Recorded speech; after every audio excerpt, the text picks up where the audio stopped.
Students, आज हम लोगों ने एनर्जी स्टोर्ड इन कैपेसिटर पढ़ना है। पहले हम लोगों ने ये पढ़ा है कि जो कैपेसिटर है वो डिवाइस है क्या करने के लिए, स्टोर करने के लिए चार्ज, मतलब हम कैपेसिटर के अंदर चार्ज को स्टोर करते हैं।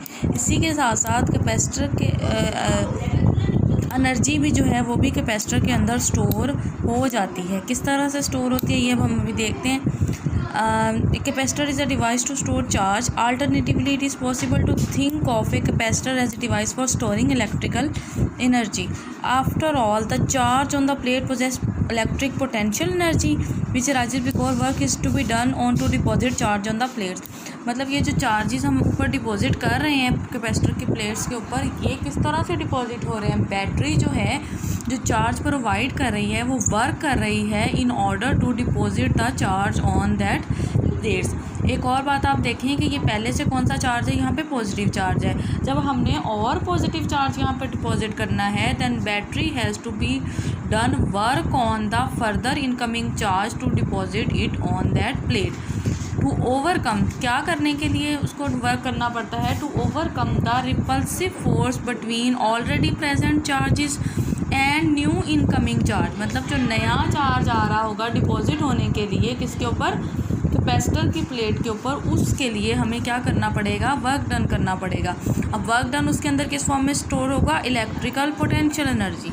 ठीक है, this is the fact that with the each increment of small charge being deposited during the charging process the potential difference between the plates increases and the large amount of work.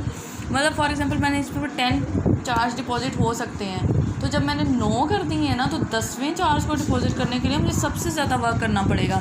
9th के लिए उससे थोड़ा सा कम होगा, क्योंकि यहाँ पे positive charge की भी तो अमाउंट बढ़ती जाएगी ना। अब वर्क डन कर रहे हैं, वर्क डन किस फॉर्म में स्टोर हो रहा है, वर्क कौन कर रहा है, बैटरी। वर्क किस फॉर्म में स्टोर हो रही है, एनर्जी की फॉर्म में। तो ये एनर्जी जो है इसके अंदर स्टोर हो जाएगी।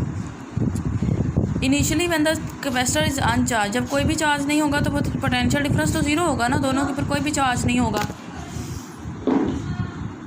ठीक है, और अगर हम डिपॉजिट करना शुरू कर देते हैं तो क्या होगा, ज़ीरो। तो the potential difference is 0 + v/2, तो 1/2 v आ जाएगा। अब पोटेंशियल एनर्जी किसके बराबर होती है, अब देखें पहले जब पोटेंशियल जो था वो क्या था, 0 था। उसके बाद पोटेंशियल चेंज होकर किस पे चला गया, v पे।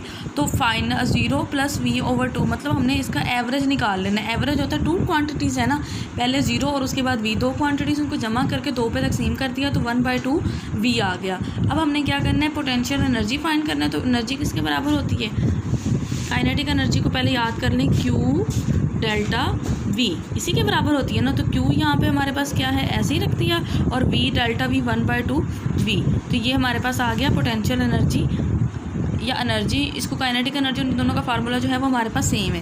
अब क्या, using the relation Q = CV put करेंगे तो 1/2 CV² आ जाएगा यहाँ पे। तो ये हमारे पास है energy stored in the capacitor in the form of A capacitance end voltage. लेकिन जो है हमारे पास एनर्जी जो है वो इलेक्ट्रिक फील्ड के अंदर स्टोर होती है, जो कि दोनों के दरमियान होता है। इन दोनों के दरमियान जो इलेक्ट्रिक फील्ड है, यहाँ पे एनर्जी स्टोर होगी। अब एनर्जी यहाँ पे स्टोर करने के लिए हमें क्या करना चाहिए, मेरे पास ना तो वोल्टेज की ज़रूरत है, ना हमें कैपेसिटेंस की इतनी ज़रूरत, वोल्टेज की ज़रूरत होती है। हम क्या करेंगे, हम C की भी वैल्यू पुट कर देंगे और V की भी वैल्यू पुट कर देंगे, ताकि हमारे पास जो रिलेशन आए वो किसकी फॉर्म में आए, इलेक्ट्रिक फील्ड की फॉर्म में आए। It is also possible to regard the energy as being stored in the electric field between the plates rather than the potential energy of the charges on the plate. मतलब जो यहाँ पे energy सारी नहीं रहती, बल्कि इसके दरमियान जो फील्ड होता है उसके अंदर स्टोर होती है। Such a viewpoint is useful when the electric field strength between the plates instead of the charge on the plates causing field is to be considered.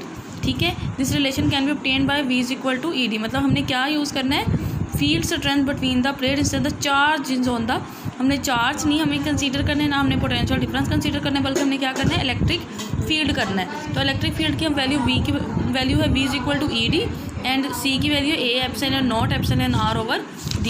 ये वैल्यूज़ हम इसके अंदर पुट कर देंगे तो ये ED आ गया, ED का स्क्वायर आ गया, और ये एक D के साथ कैंसिल हो जाएगा और ये बाकी अंदर बचा AD। और ये है एनर्जी की वैल्यू। अगर हम एनर्जी डेंसिटी मतलब energy per unit volume find करना चाहेंगे तो इसको डिवाइड कर देंगे वॉल्यूम से। वॉल्यूम होता है A × D, एरिया × डिस्टेंस। तो ये हमारे पास आ जाएगी 1/2 ε/0 E²। This equation valid for any electrical field strength. तो ये हमारे पास फाइनल रिलेशन आ गया एनर्जी डेंसिटी का in the term of electric field. Okay students, अल्लाह हाफ़िज़। कल हम इसकी एक्सरसाइज करेंगे, ये टॉपिक हमने नहीं करना।